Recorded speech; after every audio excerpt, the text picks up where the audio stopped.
Hola, muy buenos días a todos, a todas. Mi nombre es Víctor Javier y es un encanto poder estar aquí y compartir de la palabra de Dios. Hoy tenemos la carta de Santiago, eh, que estamos en el punto donde nos dice la fe sin obras. Bueno, acá la compañera Marta nos va a acompañar en la lectura bíblica y pues, sin más preámbulo, comenzamos. Claro que sí. Muy buenos días y les voy a leer Santiago 2:14 que dice así: La fe sin obras es muerta. Hermanos míos, ¿de qué aprovechará si alguno dice que tiene fe y no tiene obras? ¿Podrá la fe salvarle? Y si un hermano o una hermana están desnudos y tienen necesidad del mantenimiento de cada día, y alguno de ustedes le dice, ve en paz, caliéntate, sáciate, pero no le das las cosas que son necesarias para el cuerpo, ¿de qué aprovecha? Así también la fe, si no tiene obras, es muerta en sí misma. Amén.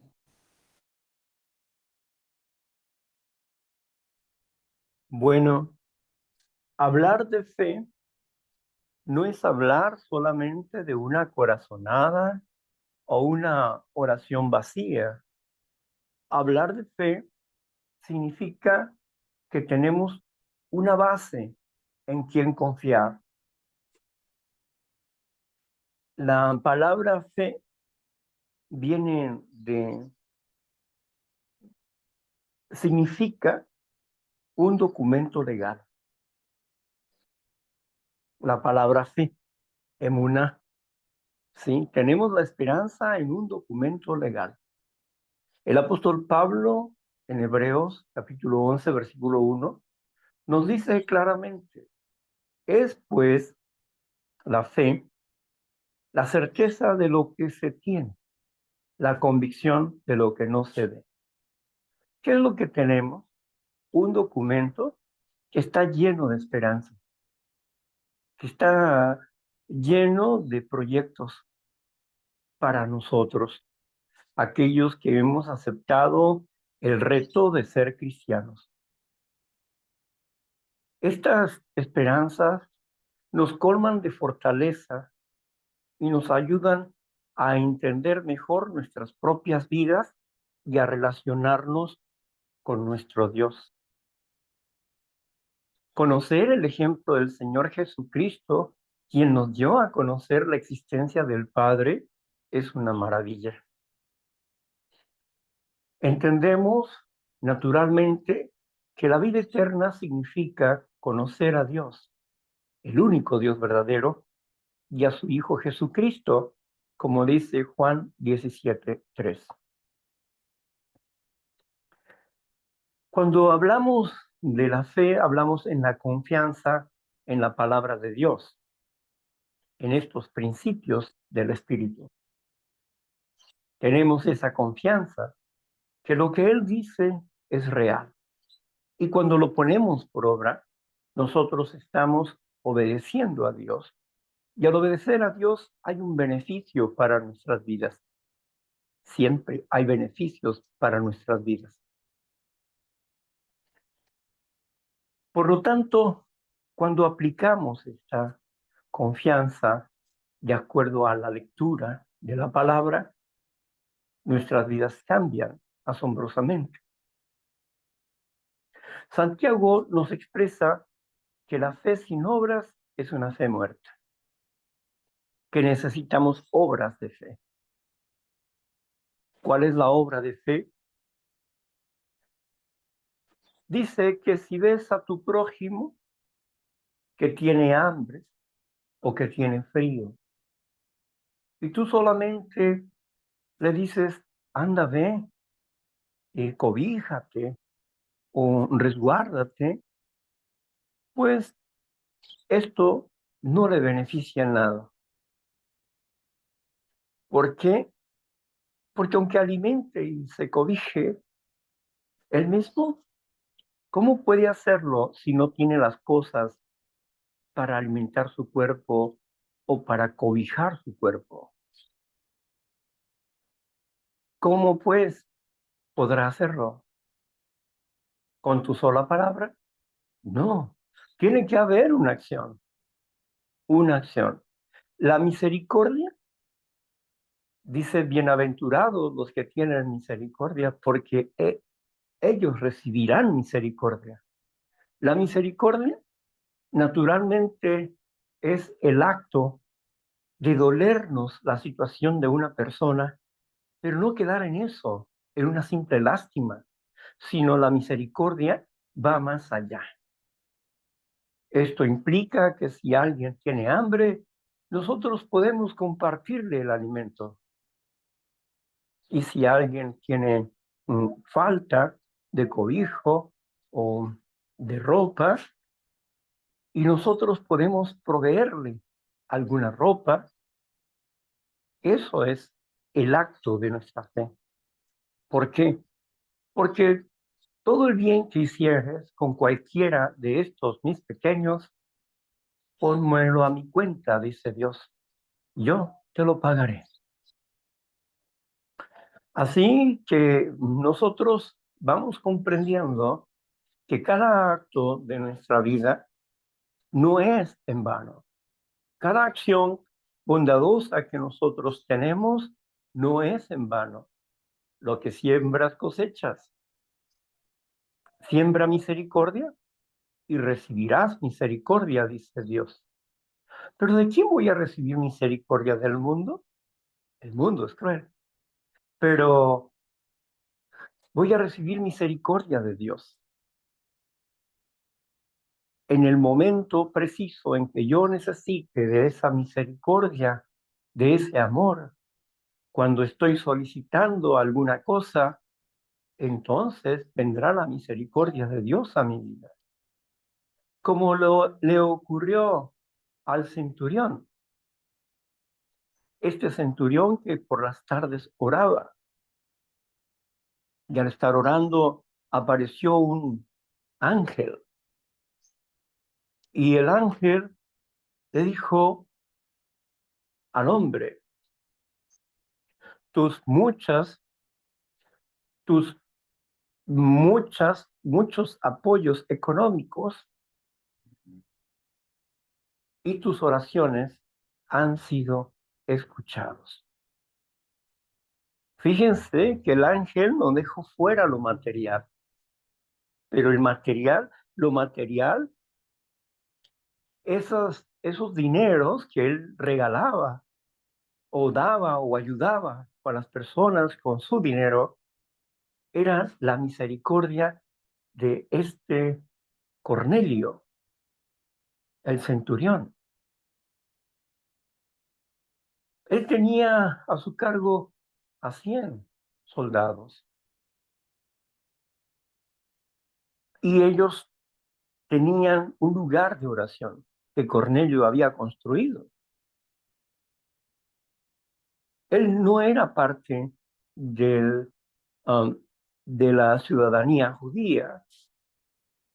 Sin embargo, Dios lo escogió para que él fuera la puerta de la gracia. Y tuvo un encuentro con Pedro porque Dios tuvo misericordia con él, con el centurión. El centurión había hecho misericordia con el pueblo y todos hablaban bien de él porque era un hombre piadoso.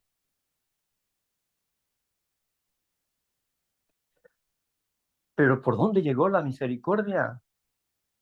Llegó de parte de Dios, no de parte del hombre. Algunas veces nosotros queremos o creemos que lo que tú depositas en una séptima o en un diezmo se te va a multiplicar. La idea es que no pensemos así. La idea es que nosotros soltemos y dejemos la decisión a Dios. Porque es posible que no se te multiplique en cuestiones económicas,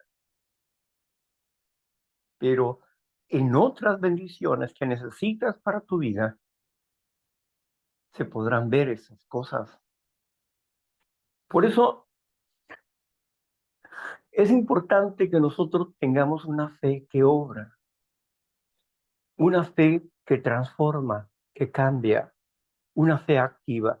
Una oración sin fe no funciona, no funciona. ¿Qué tan difícil es para ti obedecer a Dios? Quizás sea muy difícil porque nunca te has sujetado. Pero cuando estás en Dios, las cosas se hacen fácil. Cuando creo en Él, cuando le escucho y sin más obedezco, y no me importa el costo que tenga que dar, y no me quejo por el costo. ¿Por qué? Porque sea lo que sea que tenga que pagar, aún con mi vida, vale la pena. Vale la pena, por Dios, vale la pena. Recordemos al primer mártir cristiano, Esteban. Esteban predicaba a los judíos y nadie le podía refutar su predicación. Era hábil en la escritura, conocedor y sabedor de Dios. Estaba lleno del Espíritu de Dios. Esteban era uno de los diáconos, de los 7 diáconos escogidos, llenos del Espíritu Santo. Pero en esa discusión, los judíos, los religiosos que estaban ahí, y entre ellos estaba el joven Pablo, Saulo de Tarso, ahí estaba. Cuando aquellos se molestaron, dejaron sus ropas a cargo de Saulo. Y en este punto, cuando dejaron su ropa, Saulo veía cómo asesinaban a Esteban. Aquellos empezaron a arrojar piedras, pero Esteban no corrió. Esteban dobló sus rodillas, miró al cielo y dijo, Padre, perdónalos. ¿Por qué? Perdónales este pecado, dijo. Padre, no les tomes en cuenta este pecado. Y gritó, he aquí, veo el cielo abierto y al Hijo del Hombre sentado a la diestra del Padre. Él vio a Jesucristo y al anciano de días. Entonces, todos se molestaron aún más y arrojaron rocas contra él hasta su muerte. A él no le importó morir por la causa de Cristo. Fue para él un privilegio tener la oportunidad de morir por la causa de Cristo. Morir para tener vida. Y no era una muerte espiritual, era su muerte física. Qué difícil es estar en ese punto, ¿no crees? Pero aún a Pablo tampoco le importaba morir. En cierta ocasión, un hombre le profetizó a Pablo. Se amarró los pies y las manos y dice, el hombre que está conmigo así van a llevar preso. Entonces, aquella congregación quiso salvar a Pablo del asunto. Pablo dijo, no, está bien, ¿no? Pero como le rogaban mucho a Pablo, lo bajaron por, por la pared de Jerusalén. Tenía una gran pared de protección, ¿verdad? Por ese muro de protección. Y bajaron a Pablo por ahí para que escapara de aquellos que querían apresar. Y lo hizo porque la congregación le suplicó que lo hiciera. Pablo muchas veces fue golpeado y metido a la cárcel, igual que el apóstol Pedro y otros apóstoles. Pero ellos no temían por su vida.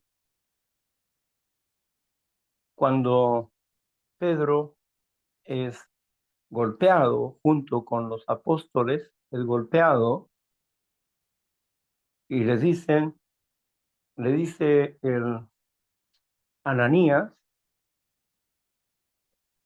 le dice así este hombre que era un doctor de la ley, le dice, hermanos, es mejor que vean bien lo que estén haciendo, porque si esto es del hombre, se va a disipar, pero si es de Dios, espero que no sean encontrados peleando con Dios, le dijo este hombre. Y por eso soltaron a Pedro y a los demás, pero le dijeron, ya no vuelvan a predicar en ese nombre, porque ustedes quieren echarnos encima la culpa de su muerte. Entonces, Pedro dijo, ¿qué es necesario hacer primero? ¿Obedecer al hombre u obedecer a Dios? En otras palabras, Pedro les dejó la respuesta en sus mentes. Primero es Dios. Y si Dios me está diciendo que tengo que pasar por eso, pasaré. Cuando estamos dispuestos nosotros a practicar nuestra fe hasta la muerte, entonces el miedo sale de nuestras vidas porque el Espíritu de Dios se fortalece en nuestra decisión, en nuestra voluntad. Nuestros corazones son probados y aún no hemos peleado hasta la muerte. Así que el hecho de cambiar un simple acto, una forma de pensar, una forma de ser, no debería de ser tan difícil, tan arduo, tan duro o quejumbroso, sino debería de ser un deleite en Cristo Jesús. Pongan sus cuerpos en sacrificio, dijo el apóstol Pablo, y transformen sus formas de pensar. Si yo racionalmente ofrezco mi cuerpo en sacrificio para no practicar el pecado y transformo mi manera de pensar, va a ser un deleite sufrir el cambio de la maldad a la bondad. Pero tal vez algunas veces no se comprenda el proceso del cambio y queremos mirarnos como seres perfectos, cosas que no vamos a lograr, pero sí podemos tener avances. Si tenemos una fe activa, la oración sin hechos no funciona. Tiene que haber hechos. Tiene que haber hechos. La fe muerta es como un cuerpo sin espíritu. Eso es una fe muerta. Necesitamos ponerle espíritu a nuestra fe para que no sea una fe vana, engañosa y muerta. Porque solamente estamos creyendo, pero no estamos actuando. Necesitamos el poder para actuar. Y para eso se necesita que nosotros nos acerquemos al trono de Dios. Y para acercarnos al trono de Dios, necesitamos limpiarnos. Bendición. Adelante, Marla. Muy bien, continúo. Dice así, pero alguno dirá, tú tienes fe y yo tengo obras. Muéstrame tu fe sin tus obras y yo te mostraré mi fe por mis obras. Tú crees que Dios es uno, bien haces. También los demonios creen y tiemblan. Mas ¿quieres saber, hombre vano, que la fe sin obras es muerta? ¿No fue justificado por las obras Abraham nuestro padre cuando ofreció a su hijo Isaac sobre el altar? ¿No ves que la fe actuó juntamente con sus obras y que la fe se perfeccionó por las obras? Y se cumplió la escritura que dice, Abraham creyó a Dios y le fue contado por justicia y fue llamado amigo de Dios. Ustedes ven pues que el hombre es justificado por las obras y no solamente por la fe.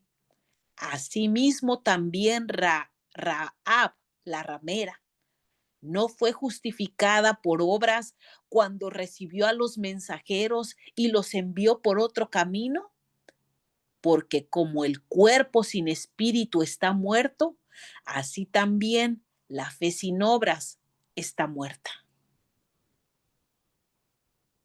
Amén.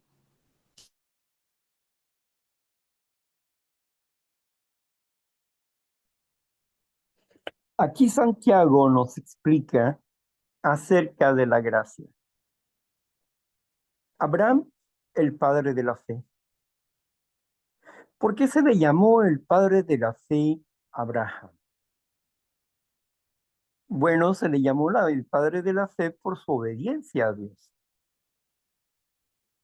Él se llamaba Abraham. Pero cuando Dios le cambió el nombre y le puso Abraham, padre de muchos hijos. Y cuando le cambió el nombre, dijo, pero, Señor, ¿qué pasa? ¿Cómo que padre de muchos hijos si no tengo ni uno? Al oír el nombre que Dios le había puesto, Abraham pudo haber sentido que era como una burla de su realidad. Pero Dios dijo, no, tus hijos serán como las estrellas, multitud de multitudes serán tus hijos. Abraham comenzó con la carne, el pacto en la carne.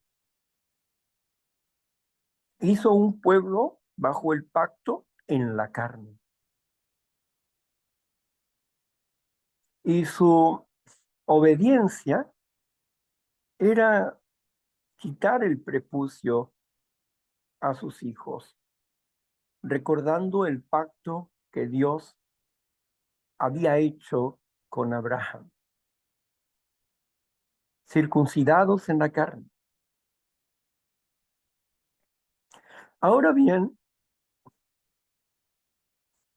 Dios lo saca de su tierra y de su parentela, y él no se niega a ir.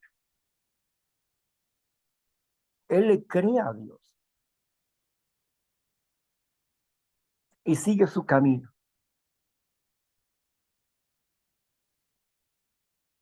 Él le cree a Dios.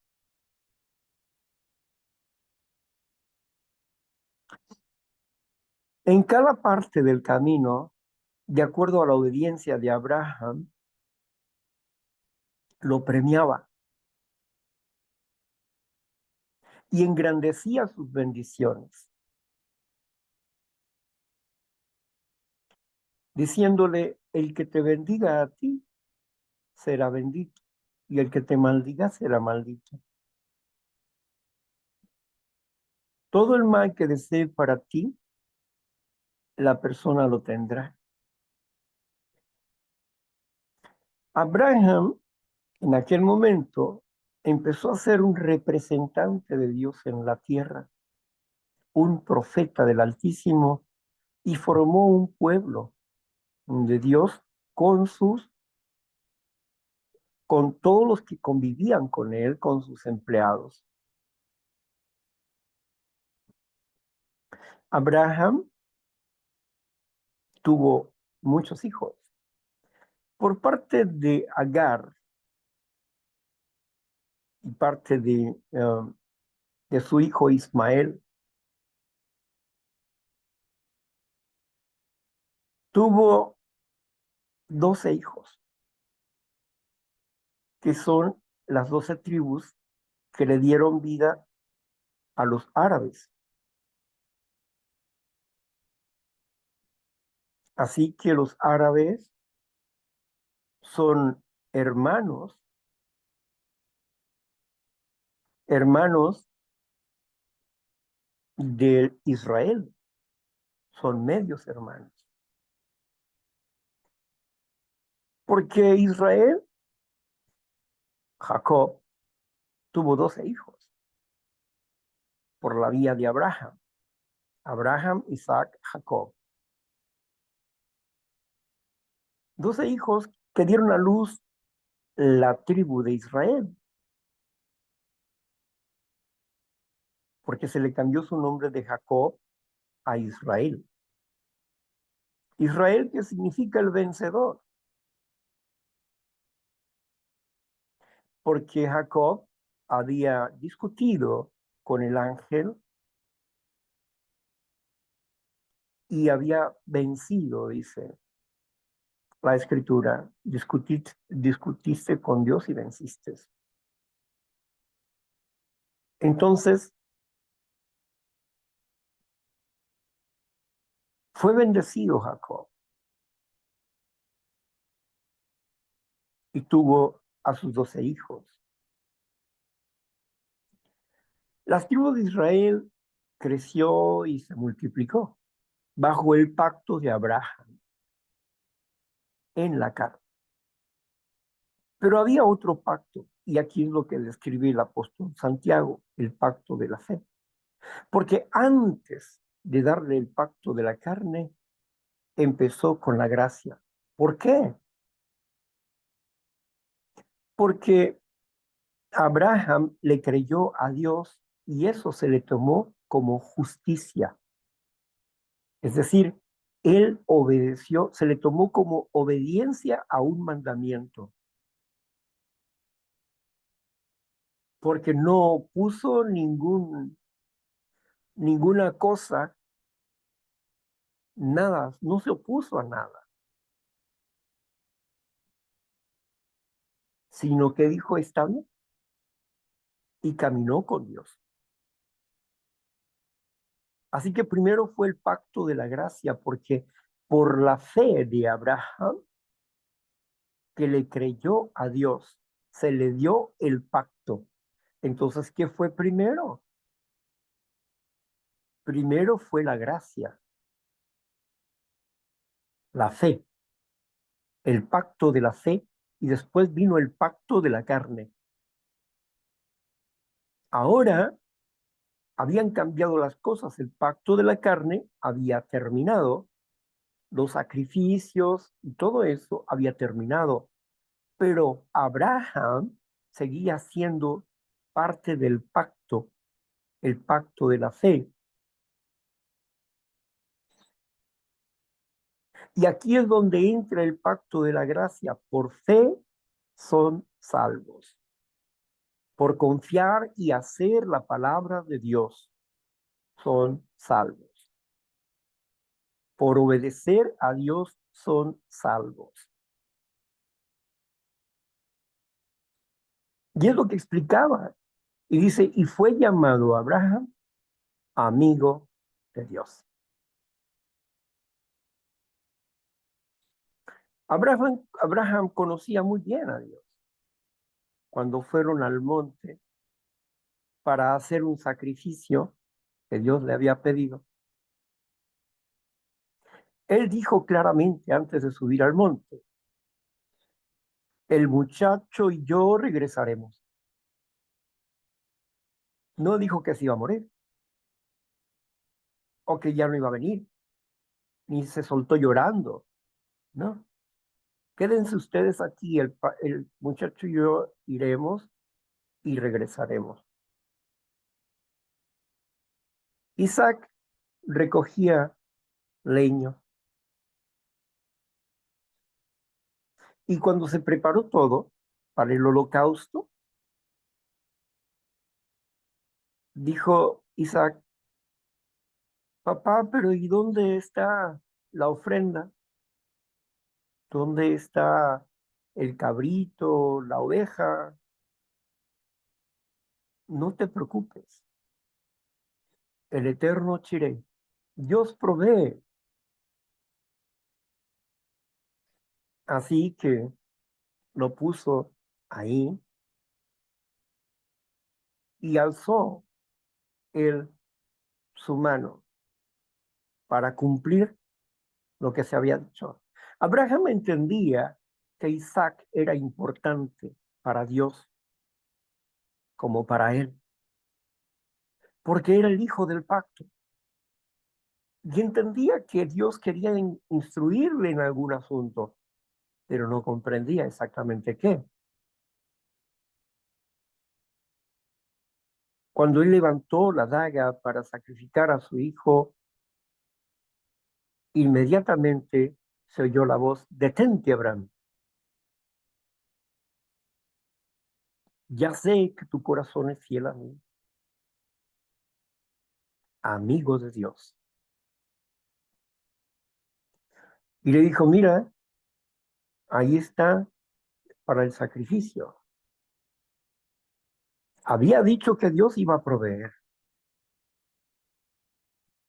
Y ahí estaba un pequeño ciervo, un pequeño chivo ahí, un chivito, ¿no? Enredado en los cuernos ahí, entre las ramas. Y ese fue el sustituto. Se quitó Isaac y se sacrificó ese animalito. Fue el sustituto. ¿De qué estaba hablando aquí esto?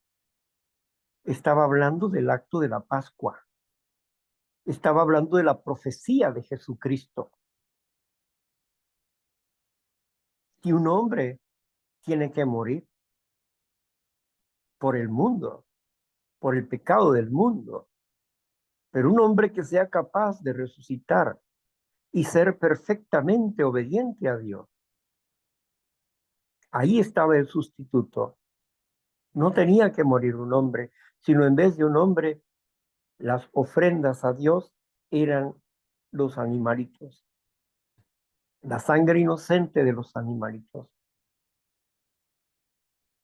Era el pago por el pecado de Israel. Aquí es donde selló su pacto completo Dios con Abraham. Por eso fue el padre de la fe, sigue siendo el padre de la fe y el padre del pacto de la gracia. Por lo tanto, nosotros que somos de la familia de Abraham, porque sobre la línea de Abraham está el rey David y el Señor Jesucristo, heredero al trono. Jesucristo nunca dejó de ser judío, ni inventó una religión cristiana. Nunca dejó de ser judío. Y nosotros somos israelitas por parte de Cristo Jesús cuando nos convertimos en hijos de Dios por haber sido engendrados por su Santo Espíritu. Somos del pueblo de la Israel espiritual. Así que los hijos de Abraham se multiplicarán. Todos los muertos en Cristo son hijos de Abraham por el pacto de la fe.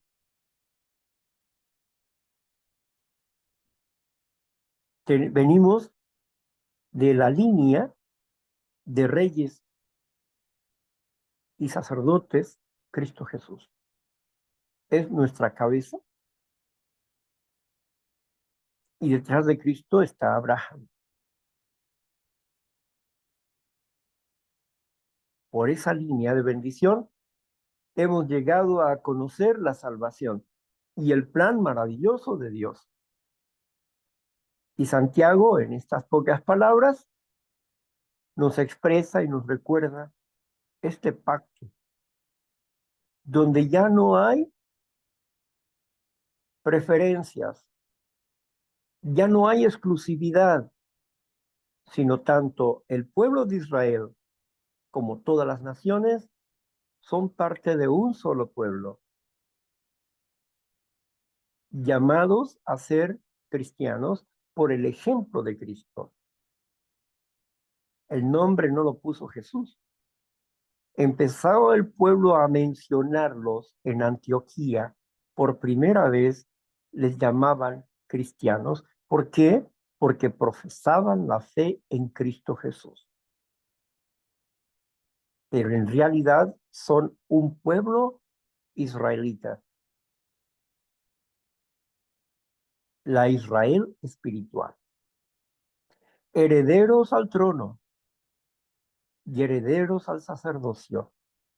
Somos un pueblo de reyes y sacerdotes por la gracia de Dios. Adelante, Marla. Muy bien. Entonces paso a la siguiente parte, que el subtema dice la lengua. Y dice así: hermanos míos, no se hagan maestros muchos de ustedes, sabiendo que recibiremos mayor condenación, porque todos ofendemos muchas veces. Si alguno no ofende en palabra, este es varón perfecto, capaz también de refrenar todo su cuerpo.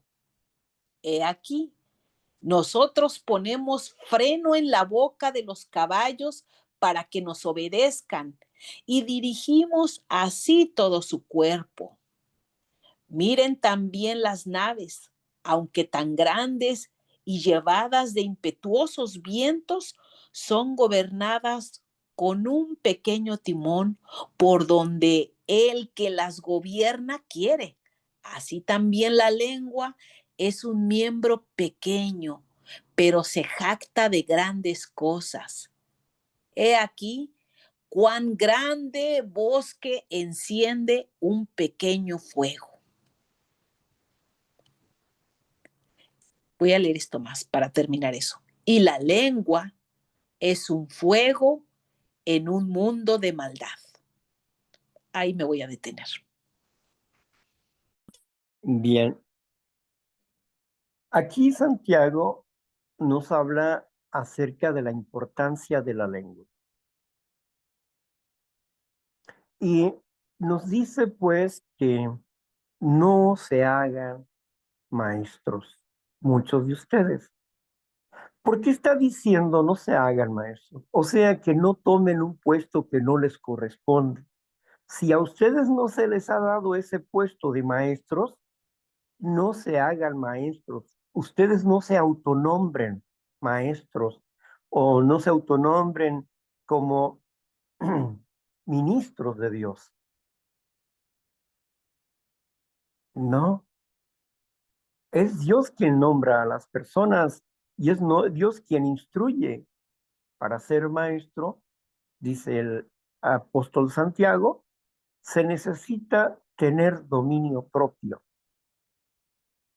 porque todos, de alguna forma u otra, ofendemos. Así con esta lengua bendecimos y también así con esta lengua ofendemos. Ponemos freno a los animales. Al caballo le ponemos un freno en la boca para dirigirlo a donde quiere. El jinete. Los barcos tienen un pequeño timón y con ese timón se dirigen grandes naves. Asimismo la lengua. La educación de nuestra lengua para pensar bien las cosas que tenemos que decir y no hablar a tontas y a locas, es precisamente lo que está diciendo Santiago. Comiencen a dominar su lengua para que aprendan a educar sus pensamientos y para que puedan lograr dominio propio. Es lo que está diciendo Santiago. Dominen su lengua. Dominar su lengua es dominar mi enojo, mi molestia, mi fastidio, porque buscamos no ofender a la persona, sino al contrario. Buscamos que las personas aprendan de nosotros a través del ejemplo.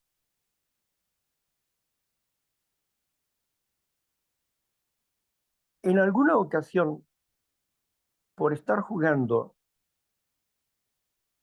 dije una mala palabra, y alguien me reconvino y me dijo, Víctor, en los años que tengo de conocerte, nunca te había escuchado una grosería.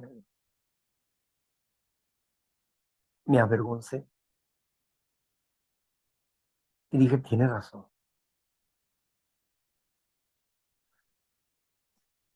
Me reconvino a alguien que sabía cómo soy yo, que a pesar del daño que me puedan hacer, porque esa misma persona hizo mucho daño con su lengua a mi vida, y es la misma persona que me reconvino.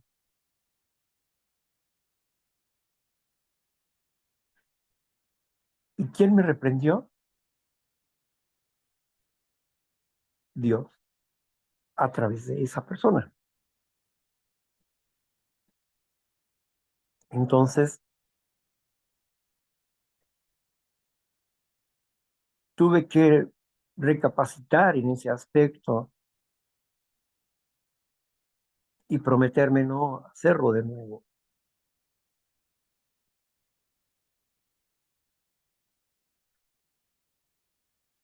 A veces en la impotencia, las cosas o por juegos, hablamos cosas que ofenden a Dios o que ofenden a nuestra propia personalidad, ensuciando lo que estamos haciendo. Como dijo el proverbista,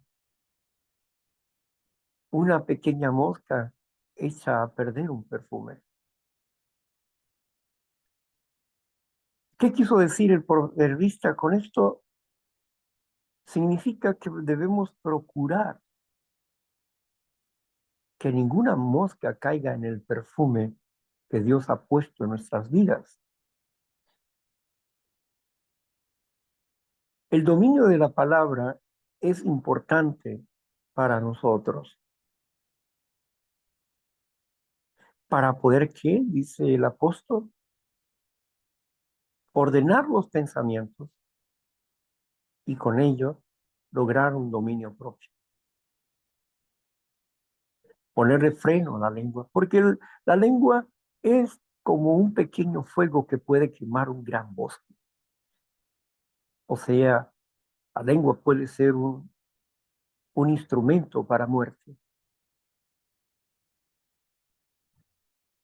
Santiago pone énfasis en esto, la santificación de la lengua, la limpieza en la manera de hablar,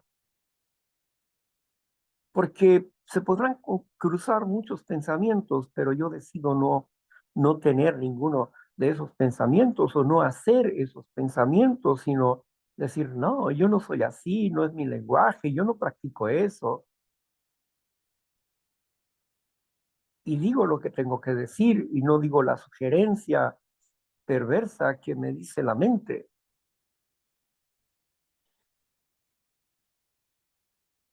No soy perfecto de lengua, pero procuro ser limpio de lengua.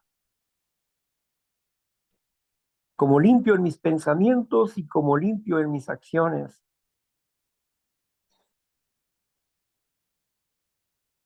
pero de vez en cuando cae una mosca en el perfume.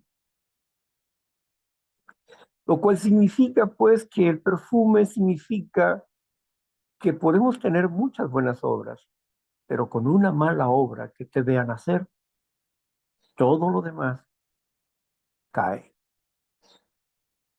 ¿O no te has dado cuenta que el ser humano juzga las faltas,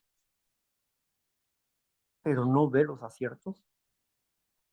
Tú pudiste haber tenido 90 aciertos y pudiste haber tenido una falta. Las personas no ven los aciertos, ven la falta.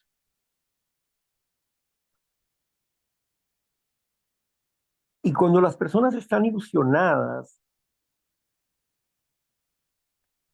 entonces, cuando ven a esa persona, a su ídolo de barro, cometer una falta, entonces las personas se pierden, se molestan, se van y dicen, es que es un falso, es un hipócrita, es esto, es aquello, lo otro. ¿Por qué?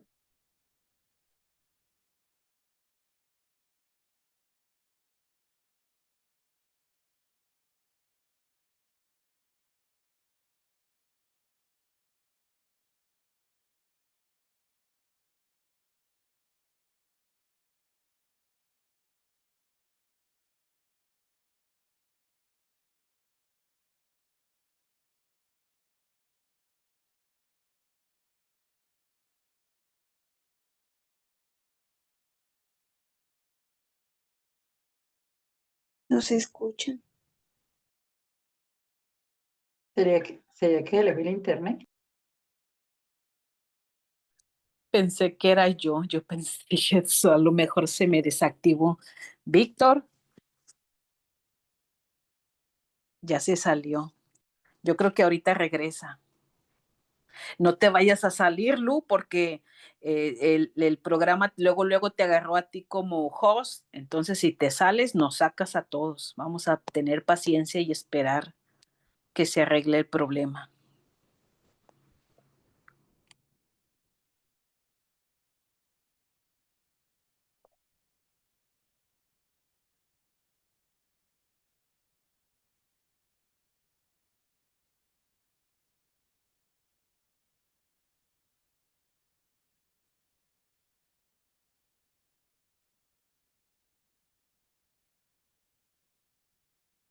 Ahí está. Ahí está de regreso.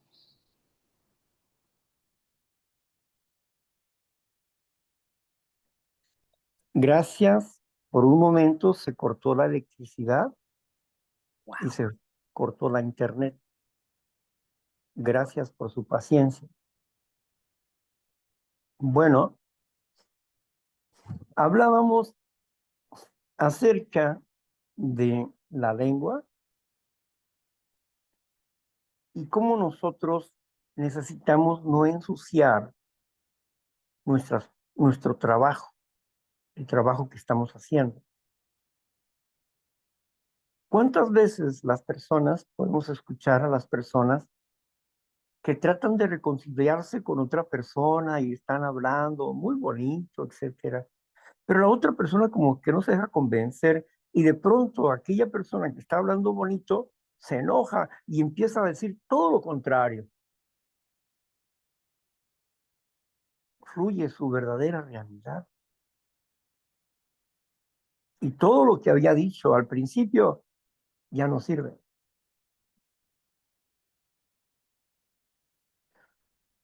Por eso,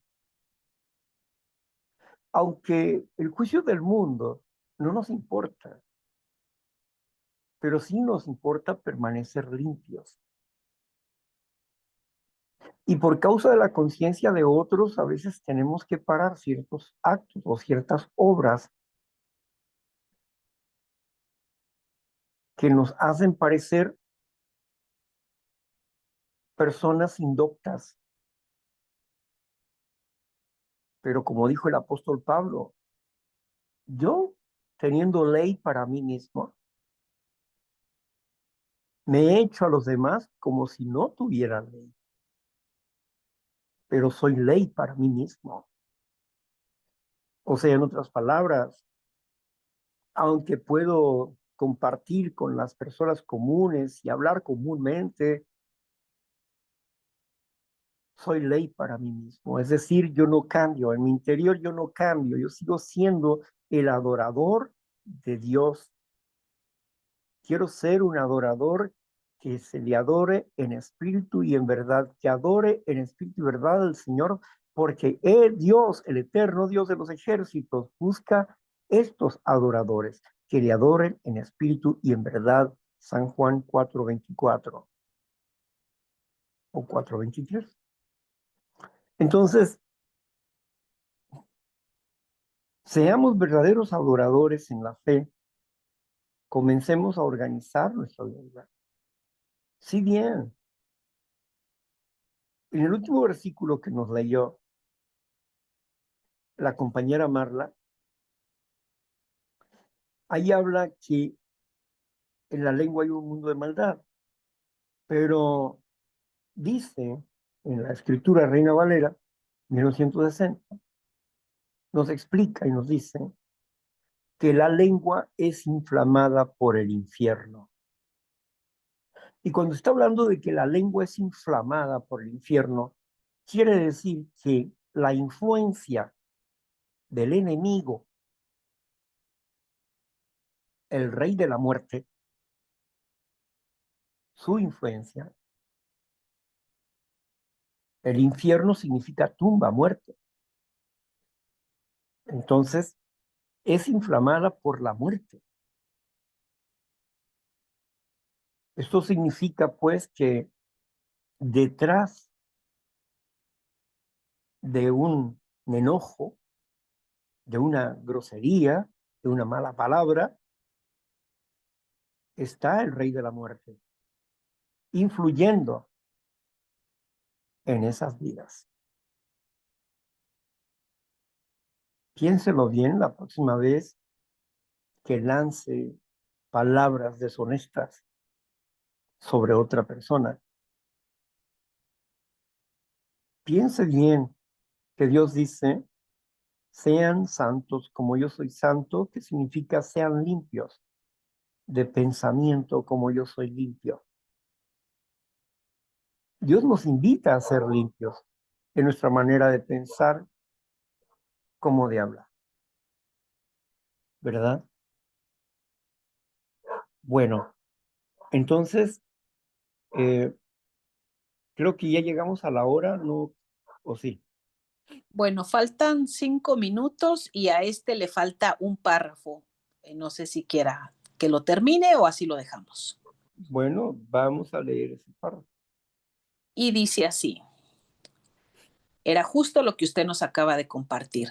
La lengua está puesta entre nuestros miembros y contamina todo el cuerpo e inflama la rueda de la creación. Y ella misma es inflamada por el infierno, porque porque toda naturaleza de bestias y de aves y de serpientes y de seres del mar se doma y ha sido domada por la naturaleza humana. Pero ningún hombre puede domar la lengua, que es un mal que no puede ser refrenado, llena de veneno mortal. Con ella bendecimos al Dios y Padre, y con ella maldecimos a los hombres que están hechos a la semejanza de Dios. De una misma boca proceden bendición y maldición. Hermanos míos, esto no debe ser así. ¿Acaso alguna fuente hecha por una misma abertura, agua dulce y amarga? Hermanos míos, ¿puede acaso la higuera producir aceitunas o la vid higos? Así también, ninguna fuente puede dar agua salada y dulce. Amén. Amén. Bueno, Santiago nos aconseja que seamos de un solo parecer. A mí me sucedió algo sobre ese asunto porque esta palabra de Santiago a mí me inspiró mucho para dominar mi lengua. Cuando entendí que si domino la lengua, domino los pensamientos, y si domino los pensamientos, puedo también tener dominio propio.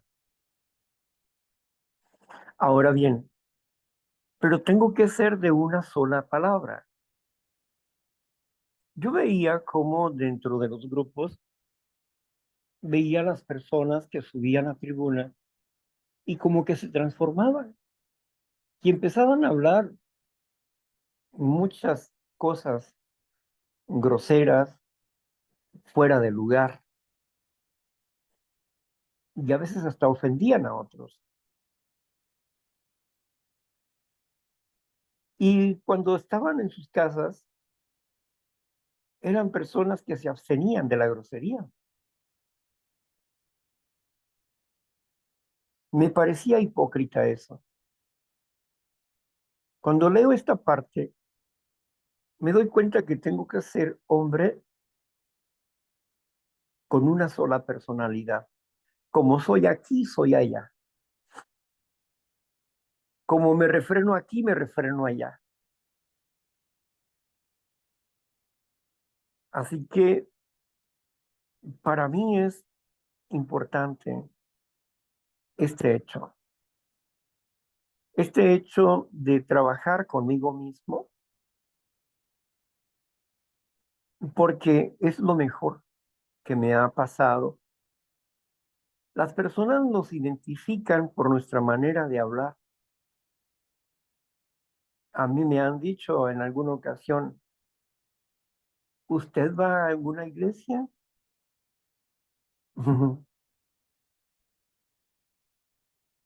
Me gusta la Biblia. Les contesto, me agrada la Biblia. Porque no necesariamente tengo que ir a una iglesia, ¿no? La única congregación a la que asisto realmente es aquí con ustedes. De ahí afuera no. Los grupos que visito son los que me invitan, pero yo no estoy buscando ningún otro grupo, ni voy a ningún otro grupo. Soy de aquí. Además, no tengo tiempo para estar yendo a otros lugares. Entonces, necesitamos comprometernos con Dios y con nosotros mismos a transformar nuestras vidas. Hagamos la parte que nos corresponde porque Dios ya ha hecho la suya. Ahora falta que nosotros hagamos la parte que nos corresponde para que las bendiciones empiecen a llegar a nuestras vidas. Bueno, pues agradezco a Marla por habernos apoyado con la lectura el día de hoy y agradezco a todos y cada uno de ustedes por su paciencia y pasamos a la siguiente sección donde ustedes participan, tienen tiempo para hacer tribuna ahí de lo que ustedes piensan, de lo que ustedes creen. Y si tienen alguna duda sobre alguna cosa, pues también pueden preguntar. Así es que, bueno, pues vamos adelante. Con esto voy a apagar la grabación para que puedan hablar con mayor confianza.